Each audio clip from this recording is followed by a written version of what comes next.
Ecclésiaste 10, la Bible du semeur. Les mouches mortes gâtent et font fermenter l'huile parfumée. Un brin de folie a plus d'effet que la sagesse et l'honneur. Le cœur du sage le dirige du bon côté, tandis que celui de l'insensé le pousse du mauvais côté. Même quand ce dernier s'avance en chemin, le bon sens lui fait défaut, et il dit à tout le monde, « Il est insensé celui-là ». Si la mauvaise humeur du chef se tourne contre toi, ne quitte pas ton poste, car le calme évite de graves fautes. Les gens qui ne sont pas à leur place. Il est un autre mal que j'ai constaté sous le soleil et qui est comme une méprise ayant échappé au souverain. La sottise est promue au rang le plus élevé, alors que des gens riches sont dans l'abaissement. J'ai vu des esclaves aller à cheval et des princes marcher à pied comme des esclaves. Le risque zéro n'existe pas. Qui creuse un trou risque d'y tomber, et qui abat un mur peut être mordu par un serpent.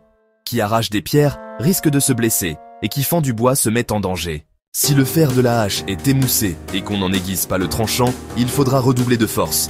Mais la sagesse a l'avantage d'assurer la réussite. Si le serpent mord parce qu'il n'a pas été charmé, le charmeur n'a aucun avantage. La folie de l'insensé. Les paroles du sage sont empreintes de bonté, mais la bouche de l'insensé cause sa perte. Il commence par dire des sottises et finit en proférant les pires insanités.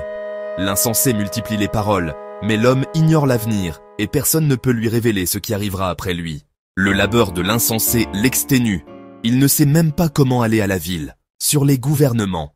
Malheur au pays dont le roi est un gamin et dont les ministres festoient dès le matin. Heureux le pays dont le roi est issu d'une famille dirigeante et dont les ministres mangent en temps voulu pour prendre des forces et non pour s'adonner à la boisson.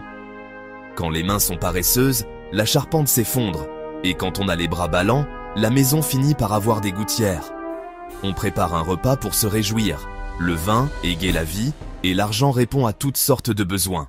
Ne maudis pas le roi, même en pensée, et ne maudis pas un riche, même dans ta chambre à coucher, car un oiseau emporterait tes paroles, la gent ailée colporterait tes propos.